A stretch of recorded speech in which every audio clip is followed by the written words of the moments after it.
Vaibhav Suryavanshi batting చేస్తే ఒక tsunami లెక్క అనిపిస్తుంది మామ. ఎందుకంటే సునామీ వచ్చి వెళ్ళిపోయినక్కడ ఎంతో విధ్వంసం సృష్టించదో మనకు తెలుసు.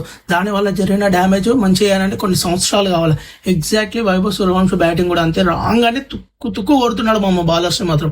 ఎవరిని ఇసవెడతలేడు. నువ్వు ఎవరన్నగా ఎంత పెద్ద బౌలర్ అన్నగా ఇష్టం ఉన్నాడు కొడుతున్నాడు. జస్ట్ 300, 340, 350 స్ట్రైక్ రేట్ మెయింటైన్ చేస్తున్నాడు.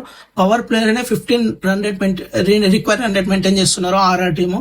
గతం దాన్ని వైభవ్ అవుట్ అయిపోయినాక దాన్ని మెల్లమెల్ల కప్పించుకోనికి డాట్ బాల్ చేస్తున్నారు వేరే టీం బౌలర్స్. అయినా కూడా అసలు నిజంగా వైభవ్ని వికెట్ తీసేదాకా అది ఎక్కడికో స్కోర్ వెళ్ళిపోయేటట్లుంది. అసలు మనము 2024 అభిషేక్ శర్మ ట్రావిస్ ఎంత ఓపెనింగ్ పార్ట్నర్షిప్ ఎంత డేంజర్ వీళ్ళిద్దరు కాంబో అనుకున్నాము. దానికి రెండింతలు ఉంది మామ ఇప్పుడైతే జైస్వాల్, వైభవ్ సూర్యవంశీ.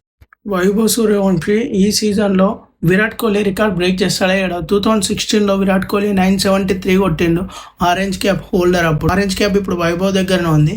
కానీ అన్ని రన్స్ బ్రేక్ చేస్తాడా? ఎంతమందికి బ్రేక్ చేస్తాడా అనిపిస్తుంది. ఒకవేళ చేయకుంటే ఎందుకు వేయడో కామెంట్ చేయండి కింద చూద్దాం.